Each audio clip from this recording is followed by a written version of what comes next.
जय श्री राम। श्री रामचरितमानस बालकांड।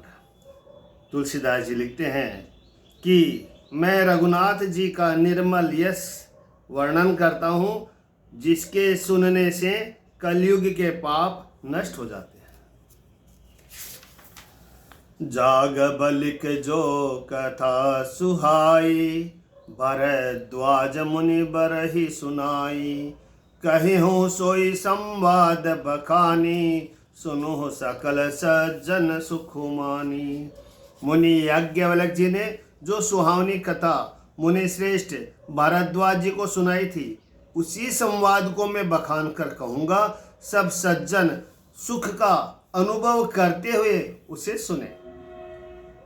शिवजी ने पहले इस सुहावनी चरित्र को रचा, फिर कृपा करके पार्वती जी को सुनाया। वही चरित्र शिवजी ने काकभूषण जी को राम भक्त और अधिकारी पहचान कर दिया। उन काकभूषण जी ने फिर याज्ञवल्क्य जी ने पाया और उन्होंने फिर उसे भारद्वाज जी को गाकर सुनाया। वे दोनों वक्ता और श्रोता, याज्ञवल्क्य जी और भारद्वाज जी, सम्मानशील वाले और समदर्शी हैं और श्री हरि की लीला को जानते हैं।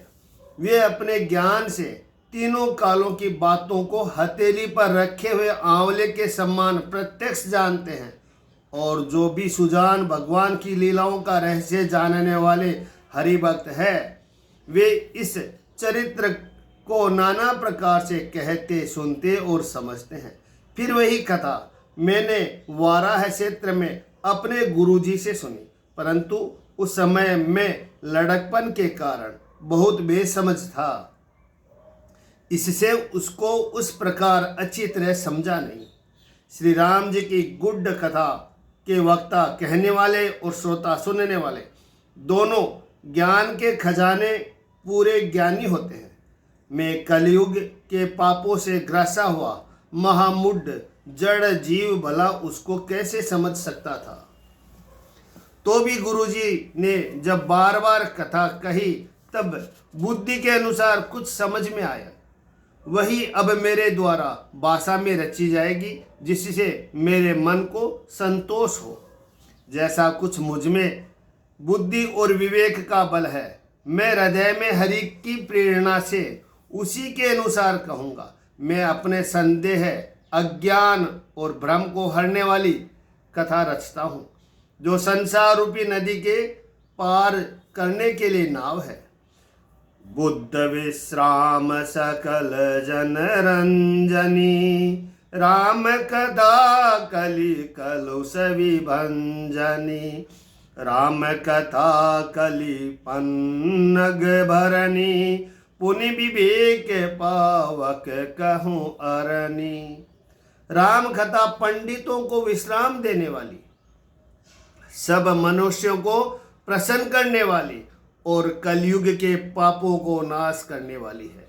राम कथा कलयुग रूपी सांप के लिए मोरनी है और विवेक रूपी अग्नि की प्रकट करने के लिए अरणी मंथन की जाने वाली लकड़ी है। अर्थात इस कथा से ज्ञान की प्राप्ति होती है। राम कथा कलि कामद गाई, सुजन सजीवनी मूरी सुहाई। सोई बसुधा तल सुधा तरंगिनी, भय भंजनी भ्रम भेक भुअंगनी। राम कथा कलयुग में सब मनोरथों को पूर्ण करने वाली कामधेनु गो है और सज्जनों के लिए सुंदर संजीवनी जड़ी है। पृथ्वी यही अमृत की नदी है। पृथ्वी पर यही अमृत की नदी है, जन्म मरण रूपी भय का नाश करने वाली और ब्रह्म रूपी मेंढकों को खाने के लिए सर्पणी है। असुर सेन सम नरक निकंदनी, साधु विबुध कुल हित गिरि नंदनी। संत समाज पयोधि रमासी, विश्व भार भर अचल क्षमासी।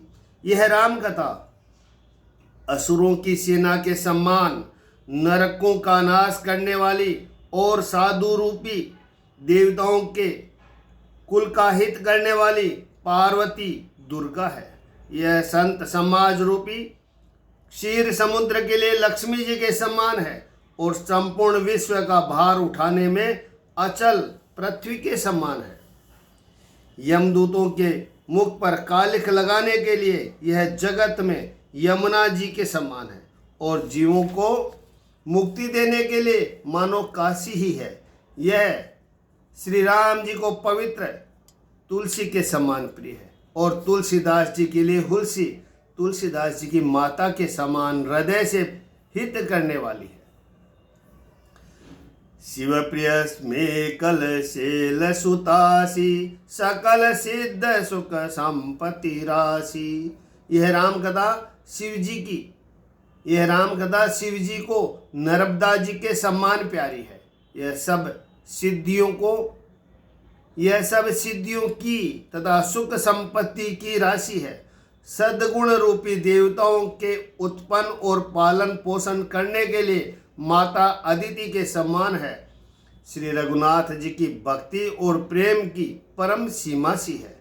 तुलसीदास जी कहते हैं कि राम कथा मंदाकिनी चित्रकूट चित चारु तुलसी सुभग स्नेह बन सिय रघुबीर बिहारू।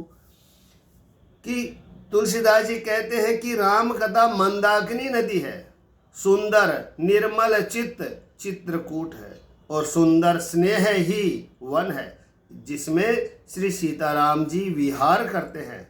रामचरित चिंतामणि चारु संत सुमति तिय सुभग सिंगारू जगमंगल गुण ग्राम राम के दानी मुकुति धन धर्म धाम के। श्री रामचंद्र जी का चरित्र सुंदर चिंतामणि है और संतों की सुबुद्धि रूपी स्त्री का सुंदर श्रृंगार है। श्री रामचंद्र जी के गुण समूह जगत का कल्याण करने वाले और मुक्ति धन धर्म और परधाम को देने वाले हैं। ज्ञान वैराग्य योग के लिए सद्गुरु है। संसार रूपी भयंकर रोग का नाश करने के लिए देवताओं के वैद्य अश्वनी कुमार के समान है। ये सीताराम जी के प्रेम के उत्पन्न करने के लिए माता पिता है और संपूर्ण व्रत धर्म और नियमों के बीच है। पाप संताप और शोक का नाश करने वाले तथा इस लोक और परलोक के लिए प्रिय पालन करने वाले हैं। विचार ज्ञान रूपी राजा के सूरवीर मंत्री और लोभ रूपी अपार समुद्र के सोखने के लिए अगस्त्य मुनि है। भक्तों के मन रूपी वन में बसने वाले काम क्रोध कलयुग के पाप रूपी हाथियों के मारने के लिए सिंह के बच्चे हैं। शिव जी के पूज्य और प्रियतम अतिथि है और दरिद्रता रूपी दवानल के बुझाने के लिए कामना पूर्ण करने वाले मेघ है। मंत्र महामणि विषय ब्याल के मेटत कठिन कुअंक भाल के हरन मोह तम दिन कर कर से सेवक सालिम पाल जलधर से। विषय रूपी सांप को जहर उतारने के लिए मंत्र और महामणि है। ये ललाट पर लिखे हुए कठिनता से मिटने वाले बुरे लेखों मंद प्राब्ध को मिटा देने वाले हैं। अज्ञान रूपी अंधकार के हरण करने के लिए सूर्य किरणों के सम्मान और सेवक रूपी धान के पालन करने में मेघ के समान है।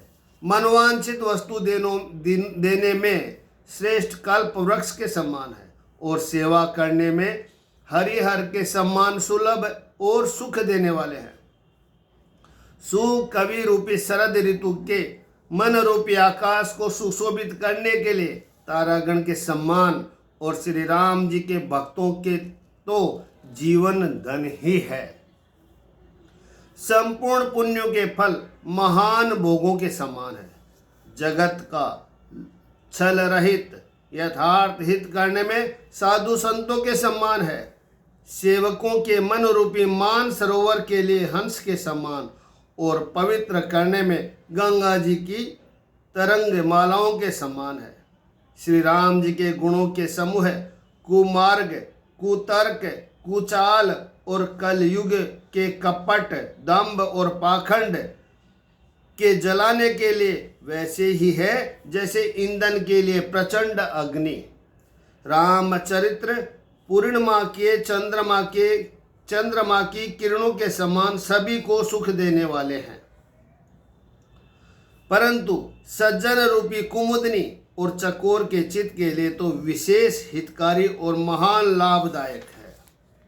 जिस प्रकार पार्वती जी ने श्री शिव जी से प्रश्न किया, जिस प्रकार से श्री शिव जी ने विस्तार से उसका उत्तर कहा, वह सब कारण मैं विचित्र कथा की रचना करके गाकर कहूँगा।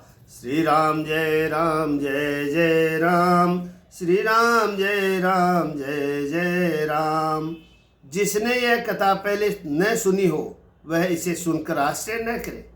जो ज्ञानी इस विचित्र कथा को सुनते हैं वे यह जानकर आश्चर्य नहीं करते कि संसार में राम कथा की कोई सीमा नहीं है। राम कथा अनंत है। राम कथा के मिति जग नाही, अस प्रतीत तिनके मन माही। नाना भांति राम अवतारा, रामायण सत कोटि अपारा।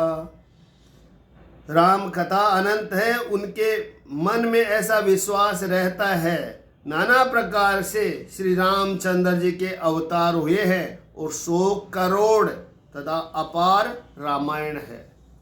100 करोड़ तथा अपार रामायण है। कल्प भेद के अनुसार श्री हरि के सुंदर चरित्रों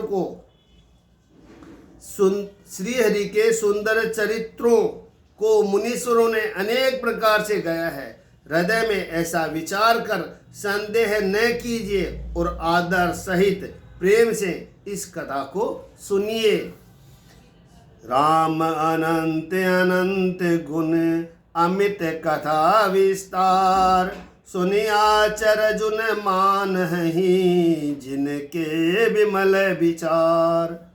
श्री रामचंद्र जी अनंत है, उनके गुण भी अनंत है और उनकी कथाओं का विस्तार भी असीम है। अतः जिनके विचार निर्मल है वे इस कथा को सुनकर आश्चर्य नहीं मानेंगे। इस प्रकार सब संदेहों को दूर करके और श्री गुरु जी के चरण कमलों की रज को सिर पर धारण करके मैं पुनः हाथ जोड़कर सबकी विनती करता हूँ, जिससे कथा की रचना में कोई दोष स्पर्श न करने पावे। अब मैं आदर पूर्वक श्री शिव जी को सिर नवाकर श्री रामचंद्र जी के गुणों की निर्मल कथा कहता हूँ। सम्मत 16 से 31 करौ कथा हरिपद धरि सीसा। श्री हरि के चरणों पर सिर रखकर सम्मत 1631 में इस कथा का आरंभ करता हूँ। नौमी भौम 12 मधुमासा, अवधपुरी यह चरित प्रकाशा। जेहि दिन राम जन्म श्रुति गावही, तीरथ सकल तहाँ चले आवही। चैत्र मास की 9वीं तिथि मंगलवार को श्री अयोध्या जी में यह चरित्र प्रकाशित हुआ। जिस दिन श्री राम जी का जन्म होता है, वेद कहते हैं उस दिन सारे तीर्थ वहाँ अयोध्या जी में चले आते हैं। श्री राम जय जय राम, श्री राम जय जय राम। इस चैनल को सब्सक्राइब करें, राम कथा को सबको सुनने के लिए प्रेरित करें और राम राम अवश्य लिखें। जय श्री राम।